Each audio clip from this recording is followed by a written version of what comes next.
Hello everyone, কেমন আছো তোমরা সবাই?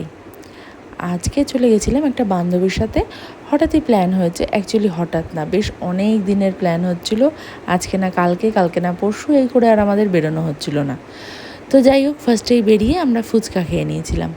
দেন চলে এসেছিলাম মধ্যমগ্রামের বং পিজায়। তোমরা যারা মধ্যমগ্রাম থাকো তারা জানো, অনেকে ভিজিটও করেছো। তো যাই হোক, আমাদের খুব একটা ভালো লাগেনি, মোটামুটি ছিল সেখানকার খাবার।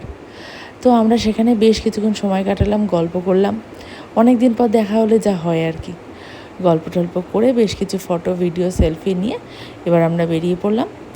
একটু ফালুদা খেতে ইচ্ছা হলো, তো মধ্যমগ্রাম চৌমাথার কাছাকাছিই আছে, আমরা সেখান থেকে ফালুদা নিয়ে নিলাম।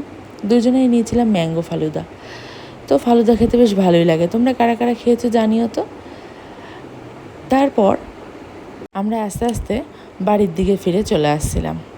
তো যাই হোক, প্রায় বাড়ির কাছাকাছি এসে ওকে টাটা দিয়ে চলেই যাব, হঠাৎ আমার হাজব্যান্ডকে ফোন করে শুনলাম ওরা নাকি আবার হ্যাং আউট ক্যাফেতে গেছে আমার পুচকুকে নিয়ে।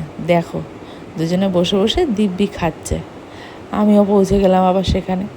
ছেলে তো দেখে মহা খুশি, আসো আসো তুমি খাবে। যাই হোক, সেখানেও একটু টুকটাক খেয়ে আমরা চলে আসলাম কুলফির দোকানে। একটু কুলফিও খেয়ে নিলাম। ছেলের তো বেশ ভালো লাগে, আমাদেরও ভালো লাগে অবশ্য। যাই হোক, আমরা সেখানে কুলফি খেয়ে আস্তে আস্তে বাড়ির পথে রওনা দিলাম। ভালো লাগলে অবশ্যই লাইক করে দিও। আজকের মতো টাটা।